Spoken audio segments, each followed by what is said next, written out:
En el cumpleaños 60 de mi padre, le entregó a mi hermanastra el negocio donde trabajé por 11 años. Mientras mi madrastra me pedía que me alegrara, alcé mi copa para felicitar. Lo que mi padre no sabía es lo que yo había firmado esa misma mañana. Mi nombre es Valeria Beltrán y tengo 33 años. En el cumpleaños número 60 de mi padre, de pie en la cafetería que yo había abierto a las 5 de la mañana todos los días durante 11 años, miró a 30 parientes y dijo: he decidido que mi hijastra llevará el nombre de la empresa. Luego le entregó las llaves, las mismas que yo había usado para cerrar la noche anterior, atadas con un lazo rojo como si fuera un regalo. Mi madrastra ni siquiera se molestó en bajar la voz. Sonrió y dijo: ya has vivido de esta familia bastante tiempo. Trata de alegrarte por tu hermana por una vez. Alcé mi copa y dije: felicidades. Dejé que se tomaran la foto. Ninguno de ellos sabía que a las 9 de esa mañana, un anciano había puesto un fajo de papeles frente a mí, me vio firmar y luego me tomó de la mano como si por fin estuviera cumpliendo una promesa.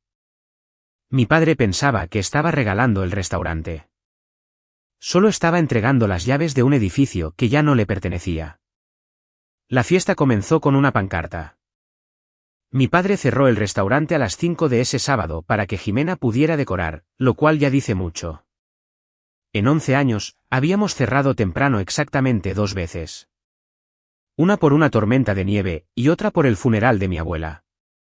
Ahora, cerrábamos por unos globos. Cargué las bandejas de comida mientras un fotógrafo que Jimena había contratado probaba la luz. No un primo con un teléfono, sino un profesional con un trípode, porque esto no era una fiesta, era una producción. La pancarta se colocó sobre la pared de fotos. 40 años de clientes habituales, cumpleaños, primeros días de escuela. Todo cubierto con letras doradas que decían: Vicente, 60 años joven. La cinta adhesiva cruzaba justo el rostro de mi abuela. Recuerdo haber pensado que ella habría quitado eso con un solo dedo y una mirada. Los familiares llegaron poco después de las 6, unos 30 en total. Tías que solo veía en funerales, primos que decían que la cafetería era tierna. Mi padre recorría el salón de la misma manera que manejaba la hora del almuerzo, apretones de manos, palmadas en el hombro, sin cargar un solo plato. Jimena flotaba detrás de él con el tipo de vestido que no te pones 2 veces. Y Camila estaba junto a la caja registradora con un saco color crema, sosteniendo una pequeña cartera de mano, revisándola cada pocos minutos como si hubiera algo dentro que necesitara proteger. Lo había. Luego me enteré de que era su discurso. A las 8, mi padre golpeó su copa. Habló de legado. Usó la palabra 4 veces. Las conté porque contar mantenía mi rostro inexpresivo. Habló de que su madre abrió este lugar sin nada más que una plancha de cocina y una racha de terquedad. No mencionó quién había estado frente a esa plancha durante los últimos 11 años. Luego pronunció la frase que ya escucharon, la de mi hijastra y el nombre de la empresa, y sacó de su chaqueta un llavero con un lazo rojo. Mis llaves, o copias de ellas, los mismos cortes, el mismo desgaste en la llave de la puerta trasera. Yo había cerrado con esa llave la noche anterior a las 9:40, después de limpiar la parrilla y hacer el corte de caja. Camila lloró en el momento justo y sacó tarjetas con anotaciones de su cartera. Este restaurante crió a esta familia, leyó. Ahora es mi turno de llevarlo más alto. Aquí está el detalle que no pude dejar pasar: las tarjetas estaban impresas con nuestro membrete oficial, el papel que usábamos para las cartas a proveedores, el que vivía en la bandeja de la impresora en mi oficina. Lo que fuera que representara ese momento, había sido redactado, formateado e impreso en la habitación donde yo hacía la nómina. Habían construido todo dentro de mis paredes y nunca se preocuparon de que me diera cuenta. Los aplausos duraron más de lo necesario. Mi tío Walter propuso un brindis. El hijo adolescente de alguien lo filmó en horizontal. Jimena me encontró junto a la estación de café. Ya escucharon lo que dijo y lo fuerte que lo dijo. Una mujer 2 asientos más allá estudió su pastel con mucha atención. Lo que no escucharon fue mi respuesta: estoy feliz, Jimena. No tienes idea. Ella sonrió como si hubiera ganado algo y se retiró. Salí al estacionamiento alrededor de las 9 solo para respirar. Mi auto estaba bajo la luz del poste y a través del parabrisas pude ver la esquina de una carpeta manila que sobresalía de la guantera, donde no la había cerrado bien esa mañana. Me quedé allí un minuto mirándola, de la forma en que miras una estufa de la que estás seguro de haber apagado. Luego volví a entrar y limpié los platos, porque la fiesta era en mi restaurante. En mi restaurante, nadie deja un desastre de la noche a la mañana. Mañana todos dormirían hasta tarde. Yo estaría en la plancha a las 5. Algunas cosas no se pueden entregar con un lazo. Para entender lo que había en esa carpeta, necesitan entender algo que mi padre nunca dijo en voz alta esa noche. Él no construyó el restaurante. Su madre lo hizo. Rosa Beltrán abrió el lugar en abril de 1986, cuando tenía 50 años y acababa de quedar viuda, en un local alquilado en la esquina de las calles Principal y Chestnut en Cedar Hollow, Pensilvania. Ella misma pintó el letrero. Si te parabas en el mostrador y mirabas hacia arriba, podías ver donde su pincel había temblado en la letra B. Una pequeña imperfección en la pintura que nunca arregló porque, en sus palabras, la comida está recta. La letra puede inclinarse. El edificio no era suyo. Pertenecía a Gerardo Flores, un hombre tranquilo que poseía 3 propiedades en la calle Principal y había heredado la cuadra de su padre. Gerardo se arriesgó con una viuda de 50 años sin experiencia en restaurantes y una plancha usada. Ella le pagó no retrasándose nunca con el alquiler durante 30 años. Esa era toda la relación, hasta donde todos sabían, propietario e inquilina. Nada digno de una historia, excepto por lo que ocurrió en 1996. Yo aún no había nacido cuando comenzó, y solo me enteré de todo mucho más tarde, del propio Gerardo en la mesa de su cocina. Su esposa Elena se enfermó esa primavera. Cáncer, del tipo lento que se consume los ahorros antes de llevarse cualquier otra cosa. Para el otoño, Gerardo estaba atrasado con la hipoteca que había tomado sobre el edificio, y el banco en Harrisburg enviaba el tipo de cartas que vienen con fechas límite. Él nunca le pidió nada a Rosa.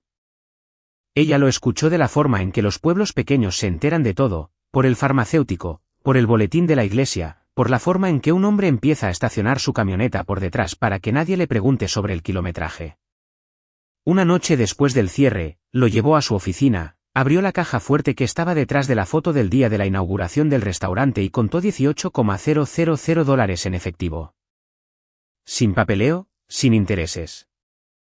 Gerardo intentó escribirle un pagaré en una servilleta, pero ella no lo aceptó.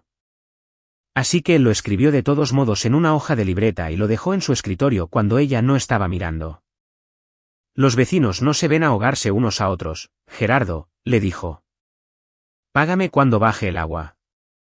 El agua bajó lentamente. Elena falleció en 2001. Gerardo pagó lo último en 2004 en sobres, unos cientos de dólares a la vez, y Rosa no anotó nada, no dijo nada, y mantuvo la taza de café de Gerardo llena hasta el tope todas las mañanas por el resto de su vida. Crecí dentro de ese restaurante de la forma en que algunos niños crecen dentro de una iglesia.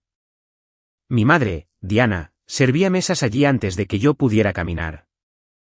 Hacía la tarea en la mesa de la esquina, aprendí fracciones con moldes de pay, aprendí sobre la gente desde el mostrador. Cuando tenía 7 años, Rosa me dejó romper huevos. A los 12, me dejó usar la tostadora. Dirigía su cocina como una mujer que había enterrado a un esposo y abierto un negocio en el mismo año. Sin movimientos inútiles, sin palabras de más. Mi madre murió en 2013. Yo tenía 20 años, llevaba 2 semestres en un programa de administración hotelera en Pittsburgh, regresé a casa para el funeral y nunca volví. Durante un tiempo no hice nada, lo cual es un trabajo de tiempo completo cuando estás de luto. Fue Rosa quien le puso fin. Se presentó en la casa una mañana antes del amanecer, se paró en mi puerta y dijo, la plancha está fría. Vamos. No hablábamos de mi madre a las 5 de la mañana. Preparábamos papas caseras. Tomábamos café de pie. En algún momento de ese primer invierno, sin que ninguna de las dos lo anunciara, dejé de ahogarme. Cuando tenía 22 años, me dio una llave de la puerta trasera, no un repuesto, sino la mía propia, recién cortada, en un llavero con un pequeño pez de bronce. Me la puso en la mano y cerró mis dedos sobre ella. Las llaves son baratas, mi amor, dijo. Las puertas se ganan. Tú te has estado ganando esta desde que tenías 7 años. Me uní a tiempo completo en marzo de 2015. Oficialmente, era cocinera. En realidad, era la sombra de Rosa. Me enseñó las hojas de pedidos, las llamadas a proveedores, la forma de distinguir a un buen proveedor de huevos de uno perezoso, el truco para una nómina que nunca rebota. Mirando hacia atrás, entiendo lo que estaba haciendo ese año. Me estaba entregando el restaurante un cajón a la vez. Sin embargo, la licencia, el nombre y la cuenta bancaria los había transferido a mi padre en 2010, cuando su sobrina comenzó a quejarse de los tapetes del piso. Tenía sentido en el papel. Él era su único hijo. Había trabajado en el mostrador en los años 90, y durante unos años, sí se hizo notar a su manera, bromeando con la jarra de café en mano con los clientes habituales. Rosa murió en noviembre de 2016. Tenía 80 años. Trabajó medio turno el martes anterior y se quejó de que las nuevas bombas de jarabe eran tacañas. En el funeral, mi padre se paró junto a su ataúd y llamó al restaurante el trabajo de mi vida. Miré alrededor de la sala, a Lola, que ya había servido mesas allí durante 12 años para entonces, y a los clientes habituales que llenaban las bancas traseras, y nadie lo corrigió, incluyéndome a mí. No se corrige un elogio fúnebre. Su testamento era corto. La casa fue para mi padre. A mí me dejó $38,000 y un objeto, su caja de recetas, esa lata abollada con un gallo en la tapa. La gente en la recepción pensó que era tierno, un poco de dinero, un pequeño recuerdo para la nieta a la que le gustaba cocinar. Puse los $38,000 en una cuenta de ahorros y nunca los toqué. Ni para un auto, ni para un invierno difícil, ni una sola vez en 9 años. No habría podido explicar por qué en ese momento. Simplemente se sentía como el tipo de dinero que estaba esperando a que apareciera su propósito y se presentara solo. Y así fue. Tardó 9 años, pero lo hizo. Esto es lo que realmente parecen 11 años de trabajo. En caso de que alguien de mi familia esté viendo esto, se ve como levantarse a las 4:40 de la mañana, 6 días a la semana, con el aliento visible en la cocina hasta que la plancha calienta el lugar. Se ve como un tablero de horarios donde cada turno durante 7 años seguidos está escrito con la misma letra, la mía. Se ve como saber que la hija del inspector de salud juega softball de viaje. Saber qué proveedor te entrega menos los viernes, saber que la señora Álvarez en la mesa 2 toma café descafeinado y pan tostado de centeno, con un huevo bien cocido, y que si se lo llevas a término medio, se lo comerá de todos modos y tú te sentirás peor que si te hubiera gritado. Los 11 años de mi padre se veían diferentes. Él llegaba a las 10, estrechaba manos hasta las 2 y le decía a cada mesa que el pastel de carne era la receta de su madre, lo cual era cierto, e insinuaba que él era el que lo preparaba, lo cual no lo era. Receta familiar, decía con un guiño. Está en la sangre. No estaba en su sangre. Estaba en una caja de lata con un gallo en la tapa. Y para 2017, la única persona que cocinaba con ella era yo. Quiero ser justa con él, porque esta historia no funciona si él es un dibujo animado. Mi padre no es perezoso en el sentido habitual de la palabra. Es un hombre que alcanzó su punto máximo como la cara amable del restaurante de su madre y confundió el cariño que la gente sentía por la cocina de ella con algo que él mismo estaba generando. Necesitaba ser el centro de atención.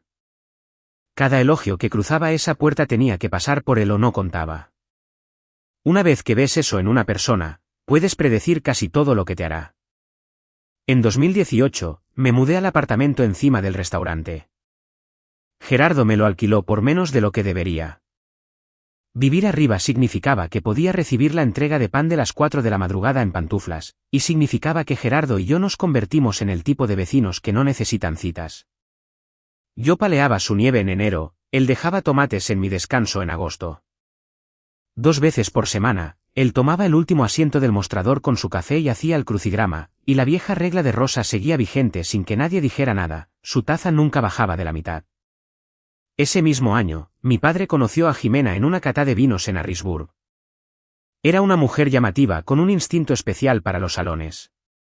En 3 meses, ya organizaba las cenas dominicales. En un año, hubo un anillo. Y en junio de 2019, una boda pagada en parte refinanciando la casa que mi abuela le había dejado.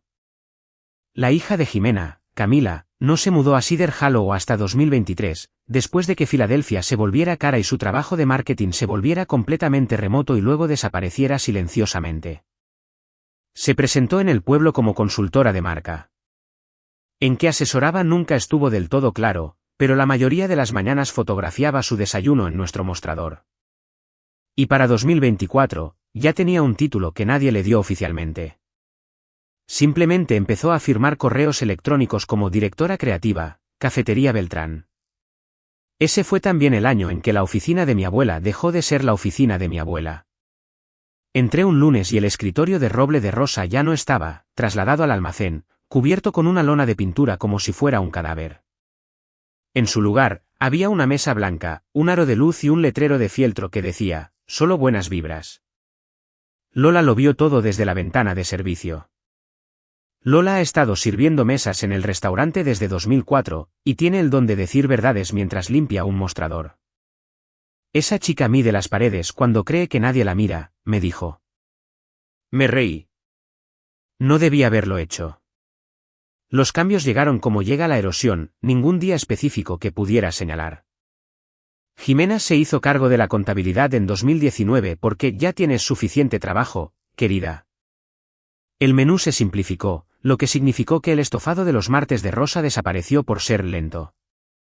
No importaba que la mitad de los clientes de las mesas lo ordenaran por lealtad y memoria. Mi padre dejó de tocar la cocina por completo después de 2019. Y en enero de 2025, en una reunión familiar para la cual no me dijeron el orden del día, mi título cambió. Yo había sido la gerente general en todos los aspectos importantes durante casi una década. El nuevo organigrama impreso y deslizado sobre la mesa me enumeraba como gerente de cocina. Son solo palabras, dijo mi padre. Nada cambia. Tenía la mitad de razón. Nada cambió en el sentido de que yo todavía lo hacía todo. Las palabras, sin embargo, las palabras eran un equipo de topografía, estaban midiendo cuánto de mí se podía eliminar. Hay cierto tipo de persona que está viendo esto y que ya sabe cómo se siente eso. Eres el que llega primero y se va al último. Eres la razón por la que funciona. Y un día te das cuenta de que la familia que estás sosteniendo te ha reclasificado silenciosamente de persona a mueble. Si eres tú, si alguna vez te han degradado en un lugar que tú construiste, cuéntamelo en los comentarios y suscríbete si quieres escuchar cómo termina esto. Porque sí termina. En julio de 2025, un extraño entró en la hora muerta entre el almuerzo y la cena, libreta de cuero, medidor láser, buenos zapatos. Pidió un sándwich club que no terminó y fotografió el techo. Me acerqué y le pregunté si podía ayudarlo. Solo admiro la estructura, dijo, y dejó $20 por una cuenta de 11. Se lo mencioné a Jimena. Ella no levantó la vista de su teléfono. Evaluación del seguro. Nada de qué preocuparse. No vamos a presentar un reclamo de seguro. Tú preocúpate por la cocina, querida. Ese mes, al hacer el depósito, encontré una línea en el libro contable con la letra redondeada de Jimena, consultoría, $22,000 pagados desde la cuenta del restaurante a una firma de diseño en Harrisburg. $22,000 de nuestro fondo de reparación de techos desaparecidos en una línea por una palabra que no explicaba nada. Le pregunté a mi padre al respecto ese viernes en la oficina, con la puerta abierta y la voz tranquila. Es una inversión en el futuro, dijo. No entenderías la visión. Pruébame. Recogió el teléfono para hacer una llamada que bien pudo haber esperado, y ese fue el fin de la conversación. Aquí está el detalle de ser la persona invisible en un negocio familiar, la gente deja de ocultarte las cosas con cuidado porque ha dejado de creer que estás mirando. El correo electrónico de confirmación de la firma de diseño llegó a la computadora de la oficina que todos compartíamos. No estaba dirigido a mi padre, el propietario. Estaba dirigido a Camila. Asunto, fase 1. Muy emocionadas de reimaginar este espacio contigo. Lo leí 2 veces, lo cerré y lo marqué como no leído.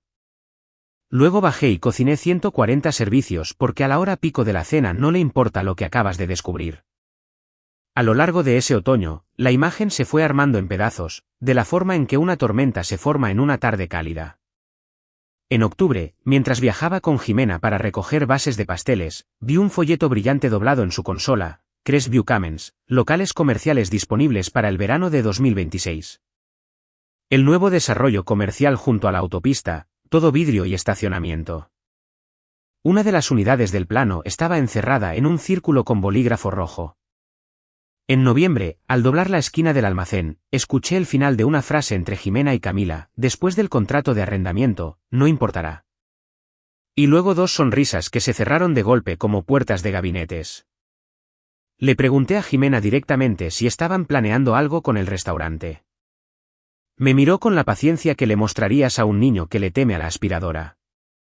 Has estado trabajando demasiado, Valeria. Estás viendo fantasmas. En la cena de Navidad, levantó su copa y brindó por los nuevos comienzos. Camila se rió antes de que terminara el brindis. La risa específica de alguien que ya conoce el chiste. Mi padre les sonrió a ambas y trinchó el jamón con el cuchillo grande que usa exactamente una vez al año. Me quedé sentada haciendo cálculos para los que no tenía todos los números: el contrato de arrendamiento. Sabía que el contrato de arrendamiento del restaurante con Gerardo vencía el 30 de junio de 2026. Yo procesaba el alquiler de $2,400 mensuales el primero de cada mes, durante 11 años seguidos. Una firma de diseño, una unidad marcada en Crestview. Después del contrato de arrendamiento, no importará. No estaban renovando el restaurante, estaban planeando trasladarlo fuera del edificio.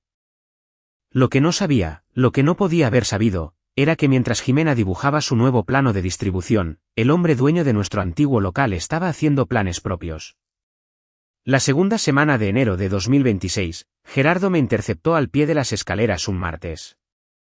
Llevaba su abrigo puesto, lo cual era extraño para las 10 de la mañana. Sube a tomar un café, dijo. Necesito decirte algo antes de que lo sepas por un cartel en el patio. Su cocina se veía de la misma manera que se había visto desde que murió Elena, limpia, inmóvil, con una silla empujada más adentro que la otra. Sobre la mesa, sostenida por el azucarero, había una carta con un logotipo que reconocía a medias de los espectaculares: Bellamy Development Group. Mi hija me quiere en Sarasota, dijo mientras servía café. Ha querido que vaya durante 2 años. Tengo 78 años, Valeria. Las escaleras están empezando a votar en mi contra. Me voy a finales de marzo. ¿Vas a vender el edificio? Así es. Giró la carta de Bellamy para que pudiera leerla: $350,000. Una oferta limpia, rápida, sin condiciones. Querían el lote de la esquina. Había un boceto del terreno engrapado al reverso. Nuestro edificio borrado, reemplazado por una caja de techo plano con ventanilla de autoservicio, el terreno para una farmacia de cadena, lo llamaba la carta. El restaurante no aparecía en el dibujo. Mi apartamento tampoco. De acuerdo, dije, porque tienes que decir algo. No les he respondido, dijo Gerardo. Se sentó frente a mí y se miró las manos por un segundo, y luego me contó la historia de 1996. Toda. Elena, las cartas del banco en Harrisburg, la caja fuerte, los $18,000 en una bolsa de pan, el pagaré que mi abuela no quiso aceptar. Yo conocía partes, pero nunca lo había tenido completo desde el principio en la voz del hombre al que salvó. Le ofrecí vender este edificio a tu padre en 2019, dijo. Me dijo que alquilar era más inteligente. Se lo ofrecí de nuevo en 2022. Ni siquiera preguntó el precio. Gerardo giró su taza de café un cuarto de vuelta. Un hábito constante como un reloj. Le hice una promesa a tu abuela una vez en ese mostrador de abajo. Le prometí que este techo nunca se vendería por encima de su plancha. Tu padre dijo que no 2 veces. Así que ahora le estoy preguntando a la Beltrán correcta. La cocina estaba tan silenciosa que se podía escuchar el tic-tac del radiador. 310,000, dijo. Sé lo que ofrece Bellamy. Sé contar. No voy a venderles la esquina de Rosa para que viertan un estacionamiento sobre ella. Tú pones el enganche que puedas poner y yo financiaré el resto. 15 años, un interés justo, Papeles hechos debidamente en la oficina de escrituras. De propietario a propietario, sin que el banco nos respire en la nuca. Hice las cuentas allí mismo en su mesa. Y los números me devolvieron la mirada: $54,000 de 11 años de vivir arriba, cocinando mis propias comidas, conduciendo un auto con ventanas manuales, y los $38,000 que habían estado sentados en una cuenta desde 2017, esperando que su propósito se presentara solo. $92,000 en total. Todo lo que tenía hasta el último dólar, menos un mes de margen. Necesito una noche para pensarlo, le dije. Eso era mentira. Me tomó solo 10 minutos de camino a casa decidirme. Las siguientes 4 semanas fueron las semanas más silenciosas y ruidosas de mi vida.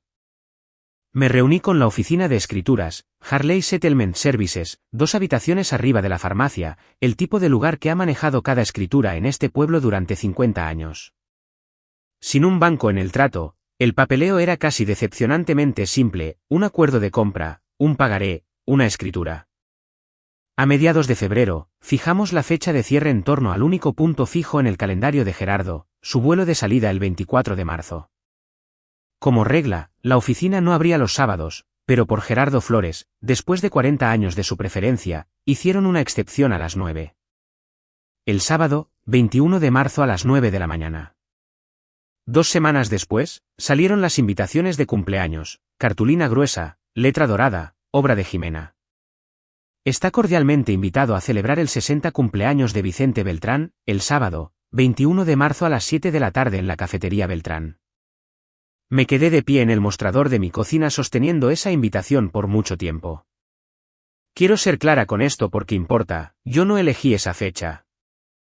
La fecha se fijó antes de que se imprimieran las invitaciones, antes de que yo supiera que habría una fiesta, antes de que supiera lo que mi padre planeaba anunciar en ella. Firmé un acuerdo de compra en febrero para salvar un edificio en marzo. El universo simplemente tiene sentido del humor. Y ese año, su sentido del humor estaba dirigido a mi familia. En mi calendario, en el cuadro del 21 de marzo, había 2 círculos en 2 tintas diferentes. Solo uno de ellos era el mío. La mañana del 21 de marzo estaba fría y despejada. Estaba en el restaurante a las 5 como siempre, porque los sábados no se cancelan solos. Preparé la línea, revisé los especiales de almuerzo, me quité el delantal a las 8:30 y le dije a Lola que tenía una cita. ¿Médico?, preguntó. Algo así. Harley Settlement Services huele a tóner y alfombra vieja. Gerardo ya estaba allí con el saco bueno que usa para funerales y reuniones bancarias, con las botas pulidas. La agente de cierre colocó los papeles en 3 pilas ordenadas y nos guió a través de ellos con la voz pausada de una mujer que ha visto pasar el pueblo de manos una firma a la vez. Tomó 40 minutos. Firmé mi nombre 3 veces. Valeria R. Beltrán. Valeria R. Beltrán. Valeria R. Beltrán. Pagaré del comprador, reconocimiento de escritura en nombre de una compañía que había formado en febrero con un nombre diseñado para no decir nada en absoluto: Cedar Hollow Holdings LLC. Cuando terminó, Gerardo no estrechó mi mano tanto como la sostuvo. Tenía los ojos húmedos y no se disculpó por ello. Rosa siempre dijo que tú serías la que estaría en la estufa, dijo. Nunca dijo nada sobre tu padre. Me entregó 2 cosas: un juego de llaves del edificio, frente, atrás, sótano, la maestra del apartamento, y una pequeña placa de bronce perforada y colgada con un trozo de cuerda, grabada con 6 números. La caja fuerte sigue en la pared de la oficina, dijo, detrás de donde solía estar su foto. Venía con el edificio en el 86 y se queda con el edificio ahora. Nunca supe la combinación. Ella me la escribió una vez por si acaso y nunca la usó. Sentía que era como leer el correo de alguien. Puse la carpeta en la guantera, las llaves en el bolsillo de mi abrigo y la placa de bronce en la parte con cierre de mi billetera. Luego conduje a la farmacia, la que no es una caja de techo plano con ventanilla de autoservicio, y le compré a mi padre una tarjeta de cumpleaños con un velero, porque nunca tienen una que diga algo verdadero. Ya saben lo que pasó esa noche, pero déjenme darles un minuto más de esa fiesta ahora que saben lo que había en mi abrigo. Cuando mi padre levantó su copa y gritó por el futuro del apellido Beltrán, bebí. Bebí honestamente porque tenía razón. El futuro del nombre Beltrán se había decidido ese mismo día a las 9 de la mañana en 2 habitaciones arriba de una farmacia. Él estaba brindando por ello, solo tenía a la Beltrán equivocada. Y cuando Camila sostuvo las llaves con lazo para el fotógrafo, yo estaba parada atrás con la mano en el bolsillo del abrigo sosteniendo el otro juego. 2 llaveros en una sola habitación. Uno de ellos abría un negocio, el otro abría el suelo sobre el que estaba parado. Las llaves son baratas, mi amor. Escuché la voz de mi abuela decirlo tan claro como la máquina de café expreso. Y por primera vez en mi vida, la frase tenía un segundo significado. Y el segundo significado tenía dientes. La semana después de la fiesta fue la semana más silenciosa de toda la historia. No pasó nada, y lo digo con precisión. Preparé el desayuno para el pueblo. Camila publicó una cuenta regresiva para una nueva era, y la escritura del edificio se quedó en una carpeta en la oficina de registro del condado, abriéndose paso en una bandeja de entrada del gobierno. Le di a mi padre una oportunidad esa semana. Quiero que eso quede registrado. El domingo por la tarde, mientras él leía el periódico en el restaurante vacío, me senté frente a él y le pregunté, ¿ibas a decírmelo primero alguna vez? No me preguntó a qué me refería. Eso me dijo bastante. Si te lo hubiera dicho primero, lo habrías hecho sobre ti misma, dijo. Este era el momento de Camila. Siempre tendrás un lugar aquí, Valeria. Nadie te está echando. ¿Un lugar? 11 años, y la oferta sobre la mesa era un lugar. Está bien, papá, dije, y me levanté. Y esa fue la última oportunidad honesta que tuvo. El lunes 30, apareció un memorando sobre el escritorio de roble de mi abuela, sacado del almacén, limpio e instalado en la oficina para Camila, a quien le gustaba cómo fotografiaba. El memorando se titulaba Plan de Transición y tenía 2 párrafos. A partir del 15 de abril, mi función sería la de consultora de cocina, mi salario se ajustaría para reflejar la nueva estructura. Estaba firmado, Camila Beltrán. Había comenzado a usar el apellido antes de que la tinta de cualquier documento estuviera seca. Y debajo de su firma, con bolígrafo, Jimena había añadido, tiempos emocionantes por delante. Ese mismo memorando le recortó a Lola a 3 turnos por semana. 22 años reducidos a 3 turnos con una nota de que su sección sería el renovada para una experiencia de cliente más contemporánea. Lola lo leyó, lo dobló por la mitad y lo deslizó en su delantal. Contemporánea, dijo. He enterrado a 2 esposos. He visto lo contemporáneo ir y venir. No dije nada. Abril estaba llegando, y Abril tenía sus propios planes. La mañana del 1 de abril, el correo llegó al escritorio de la oficina a las 10:15, como siempre, facturas, un folleto de verduras, una postal de un cliente habitual pasando el invierno en Arizona, y un sobre blanco dirigido al negocio con una dirección de remitente que yo conocía de memoria. La conocía de memoria porque yo misma había alquilado el apartado postal 3 semanas antes en el mostrador de la oficina de correos de Cedar Hollow, apartado postal 112. Estaba en la puerta con una bandeja de café cuando Jimena lo abrió. La carta era de 1 página. Decía que la propiedad en la esquina de Principal y Chestnut había sido vendida, que el nuevo propietario registrado era Cedar Hollow Holdings LLC y que, a partir del 1 de abril, todo el alquiler y la correspondencia debían dirigirse al apartado postal 112. Era educada, correcta y estaba firmada por un administrador de propiedades cuya firma era una línea y un bucle. Yo la había escrito en la mesa de mi cocina y la reescribí 4 veces para quitarle todo lo que sonara a mí. Jimena la leyó 2 veces. Vi su rostro hacer algo que nunca antes le había visto hacer, quedarse en blanco. Completamente en blanco. Como una pantalla entre diapositivas. Luego, la diapositiva se cargó. Bueno, dijo, fijando la carta al tablero de corcho con una chincheta roja como si fuera un espécimen. Ahí está. Bellamy consiguió su esquina. Y por esto, Vicente, golpeó la carta 2 veces, por esto nos vamos. Todo este pueblo te vendería por un estacionamiento. Anunciamos Crestview en nuestro calendario, no en el de ellos. Había construido una historia a partir de eso en 9 segundos.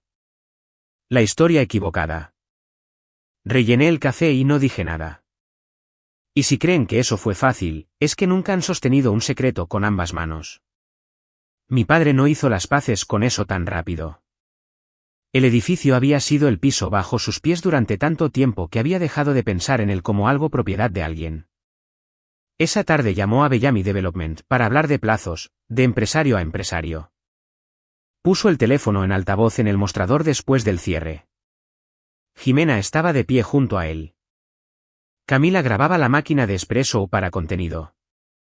Yo limpiaba la vitrina de Pace a 5 metros de distancia y tuve la experiencia más extraña de mi vida, escuchar a mi familia llamar a un extraño para preguntar quién era yo. La mujer de Bellamy fue agradable y aburrida. Señor Beltrán, nosotros no compramos nada en la calle principal. Hicimos una oferta por ese lote en enero. El dueño se fue con otro comprador. Venta privada, cierre rápido. Eso es realmente todo lo que puedo decirle. Otro comprador. Repitió mi padre. ¿Quién? Esa no es información que tengamos. Que tenga una buena tarde. La línea hizo clic. La máquina de café expreso siseó. Nadie miró hacia la cocina. Algún inversor, dijo Jimena finalmente. Dinero de fuera del pueblo. No cambia nada. Si acaso, es mejor. A un inversor no le importará lo que hagamos con nuestro propio negocio. Les quedaba un mes de historia y lo gastaron exactamente de la forma en que la gente gasta dinero que no sabe que es falso. Camila decidió probar quién estaba allí. El 10 de abril, envió por correo una solicitud al apartado 112 con el nuevo membrete que había diseñado. Una solicitud de aprobación para reemplazar el letrero exterior y modernizar la fachada con un tablero de ideas adjunto, pintura color carbón, bombillas Edison, un nuevo nombre que se cuidó de no mencionar, refiriéndose a él solo como la marca actualizada. Mi padre tomó un camino diferente. Cuando venció el primer alquiler de abril, se negó a enviarlo. No voy a enviar $2,400 a un apartado postal, anunció. No le pago a fantasmas. Hasta que vea documentos, no reciben nada. Una notificación de retraso llegó una semana después, fechada correctamente, redactada correctamente, citando la cláusula correcta del contrato de arrendamiento. La leyó en el mostrador, y vi que se le ocurría algo por primera vez, que quien estuviera detrás de ese apartado no estaba confundido, no era descuidado y no se iba a ir. Le di una puerta más. Quiero que eso también quede registrado. Los registros del condado son públicos, papá, dije, deslizándole su café. Cualquiera puede buscar una escritura. Es un viaje de 20 minutos.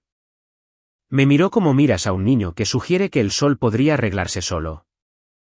Quédate en la cocina, Valeria. Así que me quedé en la cocina. La escritura había sido registrada esa misma semana, archivada, sellada y disponible para cualquier ciudadano del condado por el simple precio de pedirla. Le habría mostrado una empresa. La empresa no le habría mostrado nada, pero él nunca condujo los 20 minutos porque buscar habría significado admitir que no lo sabía todo, y mi padre preferiría perderlo todo antes que admitir eso. La pared de fotos se desmontó un martes a mediados de abril. Pintura nueva, dijo Camila. Los marcos fueron a parar a una bolsa de basura de contratista junto a la puerta trasera. 40 años de cumpleaños, equipos de béisbol y primeros días. Mi abuela en 1986 con el brazo alrededor de Gerardo Flores frente a un letrero recién pintado. Encontré la bolsa al cerrar, la levanté y sentí que los marcos se movían dentro como un cuerpo acomodándose. No hice un discurso. Llevé la bolsa a mi apartamento, 2 viajes, apilé las fotos en la mesa de mi cocina y me senté con ellas un rato con el abrigo puesto. Luego hice la única cosa agresiva que hice en toda esta historia. Saqué una tarjeta de mi cajón, escribí 3 frases en ella, la dirigí a Sarasota, Florida, y la envié por correo por la mañana. Gerardo respondió en 4 días, boletos listos. Nos vemos el sábado. No me perdería esto ni por el sol de Florida. La respuesta a la solicitud de señalización de Camila salió el 14 de abril en papel blanco liso, de una sola frase: las modificaciones de señalización y estructurales no están aprobadas en este momento. Firmado, administrador de la propiedad. Lola, que estaba reponiendo servilletas a una distancia de oído, me dijo que Camila la leyó en voz alta 2 veces, la segunda vez con una voz destinada a hacerla sonar estúpida, y luego dijo la frase que decidió todo lo que vino después: bien, no necesitamos su edificio. Anunciaremos la mudanza en el aniversario. Tienen que entender que era el aniversario para comprender la magnitud de ese error. El día de agradecimiento al cliente comenzó como una idea de Rosa en los años 90. Un sábado de cada abril, el mes de cumpleaños del restaurante, cuando el café costaba 5 centavos, como en 1986, y cada cliente habitual se tomaba una foto para la pared. Era el único día del año en que todo el pueblo cruzaba la puerta. Este abril era el número 40. El periódico del condado ya había llamado para hacer un reportaje. 150 personas era una estimación baja. Jimena vio todo ese tráfico peatonal y toda esa prensa e hizo el cálculo para el que toda su vida la había entrenado. Anunciamos en el aniversario, estuvo de acuerdo. Gran multitud, gran energía. Nosotros controlamos la historia. Para el verano, este edificio será el problema de alguien más. Pasaron la siguiente semana y media planeando su propia fiesta de despedida dentro de un edificio de mi propiedad. Y yo volteaba huevos y me guardaba mis palabras. Y cada noche revisaba el calendario de la forma en que un piloto revisa el clima. La noche anterior, el viernes 24, cerré con Lola. Cuando las sillas estuvieron arriba, nos serví café descafeinado a ambas y se lo conté todo: el café en la mesa de Gerardo, la carta de Bellamy bajo el azucarero, los $92,000, las 3 firmas, el apartado 112. Lola no es de las que lloran.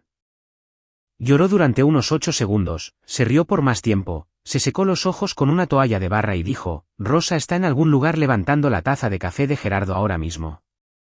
Luego me señaló con la toalla: mañana, ¿quieres que haga algo? Nada, dije. Solo trabaja en tu sección. No va a venir de mi parte. En ese momento, el avión de Gerardo estaba aterrizando en Pittsburgh, y un anciano con un saco de gala en su maleta conducía 70 minutos de autopista oscura hacia Cedar Hollow. El sábado amaneció dorado. Al mediodía, el lugar estaba lleno. Clientes habituales de 3 en fondo en el mostrador. Niños de los equipos de béisbol que Rosa solía patrocinar. La reportera del periódico del condado con una cámara real. Mis parientes regresaron también, la mayoría de los 30 de la fiesta de cumpleaños, porque Jimena los había invitado personalmente a un anuncio especial. Café a 5 centavos, el olor de 40 años de sábados. Trabajé en la plancha con el delantal de mi abuela, el que tiene la quemadura en forma de media luna en el dobladillo de un pey que salvó en 1994. Lola me ató el nudo por detrás y me dio una palmada. Ella querría estar aquí para esta parte, dijo. Lo estaba. Había vuelto a colgar una foto en la pared recién pintada esa mañana antes de que llegara nadie, Rosa en 1986 con el brazo alrededor de Gerardo frente a la B inclinada. Nadie la había quitado para las 2. Creo que nadie tuvo el valor. A las 2, Camila golpeó el micrófono que Jimena había alquilado.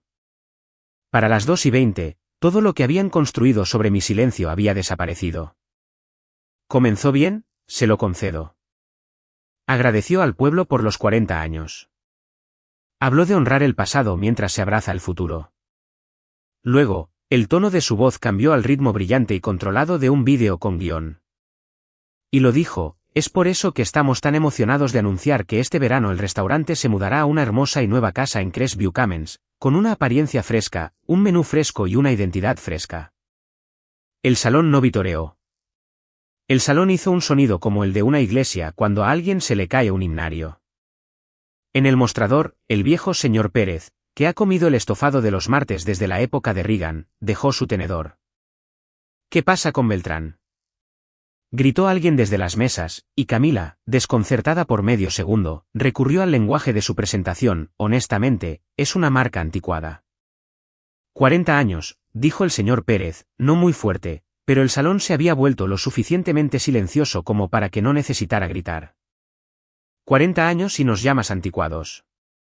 El micrófono dio un pequeño chillido de retroalimentación, y en el silencio posterior, una silla se arrastró en la parte trasera del salón, y un anciano con un saco de gala, bronceado de una manera que nadie se broncea en Pensilvania en abril, se puso de pie.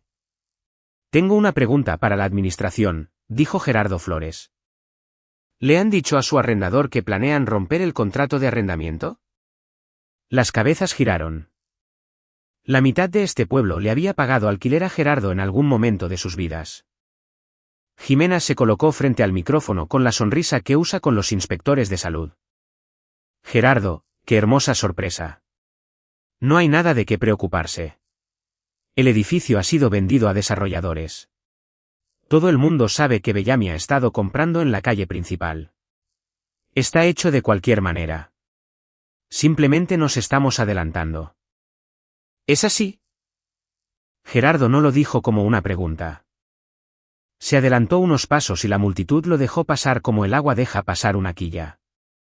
Eso es interesante, porque Bellamy Development me ofreció $350,000 por esa esquina en enero. Lo rechacé. Se podía escuchar la cafetera. 150 personas y podías escuchar la cafetera terminar su ciclo. Entonces, ¿quién lo compró? Preguntó mi tío Walter. Gerardo miró hacia la cocina. Miró directamente a lo largo de ese salón lleno de gente hacia la ventana de servicio, y una a una, 150 cabezas lo siguieron. Se lo vendí a la única Beltrán que ha estado en esa plancha a las 5 de la mañana durante 11 años, dijo. Se lo vendí a la nieta de Rosa. He pensado mucho en cómo describirles lo que fue ese silencio. Aquí está la verdad más absoluta que puedo decir, durante 3 segundos completos, la única persona en ese edificio que respiraba normalmente era yo. Salí de detrás del mostrador con el delantal aún puesto. No tenía un discurso. Había pasado 5 semanas sin preparar uno a propósito, porque un discurso habría hecho que esto se tratara de ganar, y nunca se trató de ganar. El restaurante no se va a mudar, dije. Nadie aquí va a perder su trabajo, y el alquiler no cambia. Eso es todo. 3 frases. El salón exhaló en un estallido de ruido, alivio, aplausos y 40 conversaciones a la vez. Y bajo el ruido, mi padre cruzó el salón con un rostro que nunca le había visto, del color de un hombre que lee su propio obituario con faltas de ortografía. Valeria, su voz se quebró en medio de mi nombre. ¿Qué hiciste? Compré el edificio, papá. ¿En marzo? ¿En marzo? Hizo la aritmética en voz alta porque no pudo contenerse. La fiesta. La mañana de mí. Y luego la aritmética terminó y el hombre que necesitaba ser la fuente de todo se quedó parado en medio del restaurante de su madre y se desmoronó frente al pueblo. A espaldas de tu propia familia, salió a un volumen que el micrófono no necesitaba. Te escabulliste detrás de tu propia familia. Me dejaste pararme en mi cumpleaños. Nos dejaste planear. Te quedaste sentada. Ella salvó el restaurante, Vicente, dijo el señor Pérez desde el mostrador sin darse la vuelta.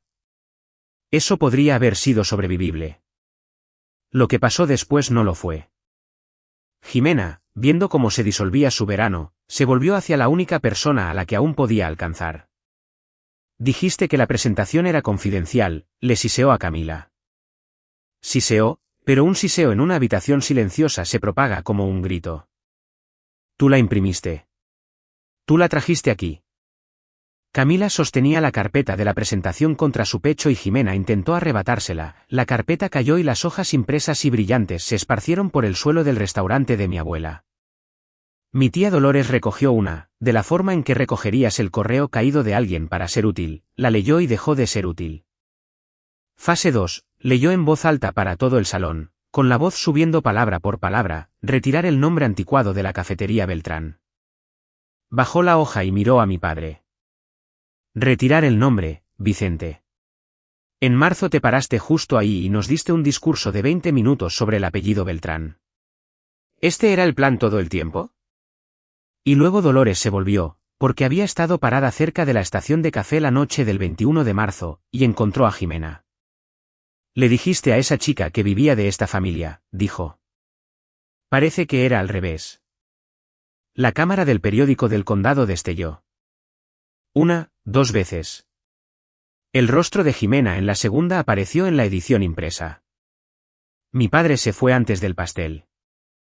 Caminó a lo largo del salón por el que había repartido simpatía durante 25 años, y el salón lo dejó ir, y nadie brindó. En la puerta, Gerardo se interpuso en su camino, no para bloquearlo, solo para decirle una cosa en voz baja que Lola y yo escuchamos: Rosa me prestó $18,000 una vez para que no perdiera este techo. Acabo de pagarle de vuelta. La puerta se cerró. En el mostrador, junto a la caja registradora, donde Camila las había dejado para los fotógrafos, las llaves del restaurante se quedaron en un pequeño espiral de lazo rojo. Nadie las tocó por el resto del día. El colapso no tardó un mes. Tardó 9 días. El lunes por la mañana, mi padre convocó a una reunión de personal a las 7, la primera que dirigía personalmente en años. Se paró donde había estado el micrófono de Camila y anunció con la voz que solía creer de autoridad que el restaurante cerraría el 1 de mayo. No le pagaré alquiler a una traidora, dijo. El restaurante Beltrán va a donde va la familia Beltrán. Volveremos a abrir en Crestview cuando sea el momento adecuado con personas que sean leales. Miró hacia la cocina al pronunciar la palabra leales. La cocina le devolvió la mirada. Para el miércoles, había 5 cartas de renuncia pegadas en la ventana de servicio, alineadas como comandas. Los 2 cocineros de línea, la chica de los fines de semana, el lavaplatos que llevaba 6 años con nosotros, y la de Lola en el centro, de una sola frase: mi sección ya ha sido lo suficientemente renovada. Todos y cada uno de ellos me buscaron antes de pegarla. Todos y cada uno me hicieron la misma pregunta de diferente manera: cuando cambie el letrero, ¿habrá trabajo? Les dije la verdad, el edificio no se iba a ninguna parte, y yo tampoco. Y el 1 de mayo tenía más de una puerta. Quiero ser honesta sobre lo que realmente se sintió esa semana, porque no fue una vuelta de victoria. La mitad de mi familia dejó de hablarme. Algunos por un mes, 1 o 2 sospecho que para siempre. Mi tío Walter llamó el martes por la noche. Walter no es de los que gritan, lo que lo hizo peor. Lo humillaste, Valeria. 60 años, frente a todo el pueblo. No, dije. Compré un edificio. Él hizo el resto solo. Pudiste habérselo dicho en privado. Le di la oficina de registro del condado, Walter. Es un viaje de 20 minutos. Me dijo que me quedara en la cocina. Hubo una larga pausa, el sonido de un hombre reacomodando los muebles en su cabeza. Eso sí suena a él, dijo Walter finalmente. Y no fue perdón, y no fue guerra. Y he aprendido a respetar a la gente que necesita tiempo para mover sus muebles. Algunos primos se mantuvieron neutrales. Una tía envió un molde de comida sin nota, lo cual en este pueblo es una oración completa. El periódico del condado publicó su reportaje ese jueves. La reportera había venido por una nota ligera del 40 aniversario y se fue con algo mejor. Y, para su crédito, la escribió directa: la historia, el anuncio, el antiguo arrendador de pie en la parte trasera del salón. El titular decía: la elección del arrendador mantiene el restaurante de 40 años en la calle principal. Preciso, misericordioso y más duro para mi padre de lo que cualquier artículo de ataque podría haber sido, porque no había un sesgo al que culpar. Había una foto de Gerardo a mitad de frase, y una mía en la ventana de servicio con el delantal de rosa, pareciendo una mujer que ve venir el clima. Jimena estaba en el fondo de esa. La gente lo recortó. Durante una semana, no podía cobrar un café sin que alguien deslizara la página doblada sobre mi mostrador solo para ver mi rostro mientras la miraba. Si alguna vez has establecido un límite con la familia, conoces esta parte: el silencio después de la explosión cuando todos deciden en privado lo que eres ahora. A veces, proteger lo que construiste parece desde fuera exactamente como una traición, especialmente para las personas que nunca construyeron nada. Si has vivido eso, ponlo en los comentarios. Los leo a las 5 de la mañana mientras la plancha se calienta. Y si esta historia se está ganando su lugar, suscríbete. El final es la parte que nadie en mi familia vio venir. El resto del colapso ocurrió sin que yo lo tocara, que es la parte que les pediría notar. El depósito se fue primero. Camila había puesto $6,500 para apartar la unidad de Crestview, un depósito de reserva no reembolsable que anunció en redes sociales en tiempos más felices con un emoji de champán. Resultó que la oficina de arrendamiento de Crestview no se preocupaba por el drama familiar y tampoco daba reembolsos por ello. La firma de diseño en Harrisburg fue la siguiente. Con el proyecto muerto, su factura final llegó al restaurante. El saldo de los $22,000 adeudados de inmediato, dirigida a la atención de Camila Beltrán, directora creativa. La reacción de Jimena a ese sobre me llegó de la forma en que me llega todo, a través de Lola, que estaba cargando su auto en el estacionamiento trasero cuando Jimena y Camila salieron por la puerta lateral a mitad de una discusión. Este es tu desastre, dijo Jimena en voz alta a la luz del día, a su propia hija. Tu presentación, tu micrófono, tu pequeño anuncio. Te construí una pista de aterrizaje y la estrellaste contra una pared. Lola dice que Camila se quedó allí sosteniendo una caja de archivo con aros de luz y no dijo nada en absoluto. Y que la nada fue la parte más ruidosa. Lo que fuera que Camila creyera sobre su lugar en esa familia, murió en el estacionamiento con el motor encendido. Regresó a Filadelfia la semana siguiente. Sin despedirse en el restaurante. Entró una vez un jueves por la tarde, compró un café para llevar de la chica que aún no había renunciado y se quedó un minuto junto a la pared de fotos. Vacía entonces, solo pintura y agujeros de clavos y una foto de Rosa y Gerardo en 1986. Yo estaba en la ventana de servicio. Miró la foto, luego a mí, y me dio un solo asentimiento que todavía no puedo traducir completamente. No una disculpa. Quizás un acuse de recibo de información. Luego se fue. No la he vuelto a ver. Jimena se quedó de la forma en que se queda un frente de tormenta. Su último movimiento fue práctico, porque Jimena siempre fue práctica. Presionó a mi padre para que vendiera lo que aún poseía legalmente, el negocio, el equipo y, sobre todo, el nombre. Alguien pagará por 40 años de buena voluntad, le escuchó decir Lola a través de la puerta de la oficina. Licéncialo, franquícialo, vende la marca registrada a uno de esos grupos de restaurantes. Es el único activo que queda, Vicente. Y mi padre, este es el único momento en toda la historia donde me sorprendió, dijo que no. Nunca fue mío para venderlo, Jimena.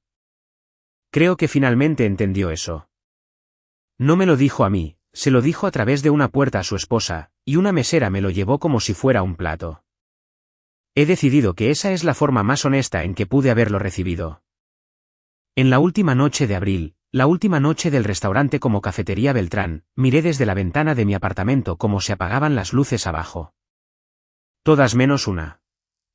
Mi padre se sentó solo en la mesa 2, la de la señora Álvarez, con una taza de café que debió haberse preparado él mismo, algo que habría pagado dinero por ver. Se sentó allí durante más de una hora. No miró hacia mi ventana. Yo no bajé. 11 años no es algo que arregles en una mesa de restaurante a medianoche. Y ambos lo sabíamos. Y hubo una especie de respeto en que ninguno de los dos fingiera lo contrario. 2 mañanas después, abrí el apartado 112 y encontré un pequeño sobre acolchado sin sello, entregado a mano, deslizado por la ranura. Dentro estaba el llavero del restaurante con el lazo rojo todavía puesto, deshilachado hasta convertirse en hilos después de 6 semanas de ser un accesorio, y una nota con la letra de mi padre, la cual había visto en tarjetas de cumpleaños y pedidos de licores, y nada intermedio durante 30 años. Tu abuela habría hecho lo mismo. Eso es lo que me asusta. Sin disculpas. Me quedé en el vestíbulo de la oficina de correos, la leí 3 veces y confirmó para mí misma que la palabra no estaba allí. Ni lo siento, ni me equivoqué. Nada de eso. Quiero que noten eso, porque yo lo hice. No fue una disculpa. Fue algo más raro de un hombre como mi padre, una frase precisa. Las llaves son baratas, mi amor. Puse sus llaves en el bolsillo de mi abrigo junto a las mías, caminé hacia la esquina de Principal y Chestnut y entré al restaurante de mi abuela con la llave de la puerta trasera que ella me había mandado a cortar cuando tenía 22 años. Quedaba una cerradura en ese edificio que nunca había abierto. La caja fuerte está empotrada en la pared de la oficina detrás del cuadro de pintura menos desgastada donde la foto del día de la inauguración de Rosa colgó durante 30 años. Había pasado junto a ella 11,000 veces. Saqué la placa de bronce de mi billetera y giré el dial. 6 números, derecha, izquierda, derecha, y la puerta giró con un sonido como un suspiro contenido. Dentro, 3 cosas: su libro contable original de 1986 a 2008, con la misma letra erguida que escribía el tablero de especiales. Cada centavo de 40 años contabilizado, incluida una entrada de octubre de 1996 sin nombre adjunto, $18,000 de salida. Y al lado, en lugar de un pago, un pequeño pez dibujado. Bajo el libro contable, una hoja de papel de libreta amarillenta, el pagaré de Gerardo, el que escribió cuando ella no quiso aceptarlo, el que dejó en su escritorio. Ella lo había conservado después de todo. Y cruzando la parte inferior con su letra, con fecha de 2004, pagado en su totalidad, pero las deudas entre vecinos nunca se cierran realmente. Y debajo de eso, un sobre no dirigido a mí, sino dirigido en letras negras para quien mantenga la plancha encendida. Dentro había una fotografía que nunca había visto, en blanco y negro, doblada en una esquina. Mi abuela detrás del mostrador en 1992, de 56 años, con las mangas arremangadas, sosteniendo a un bebé contra su hombro con un brazo como si fuera un saco de harina que amaba. El bebé soy yo. En el reverso, una línea: el nombre en el letrero nunca importó, la persona en la estufa siempre importó. No había llorado en la fiesta de cumpleaños. No había llorado con la carta, el memorando, la bolsa de basura con fotografías ni en la reunión donde el trabajo de mi vida fue anunciado como el futuro de alguien más. 11 años seca a propósito, porque las lágrimas en esa familia eran una moneda de cambio y me negaba a ser pobre frente a ellos. Me senté en el suelo de la oficina con mi abrigo puesto y lloré como la joven de 20 años que regresó a casa para un funeral y nunca volvió. Reabrimos a mediados de mayo. El pintor de letreros igualó la tipografía antigua a ojo a partir de una fotografía.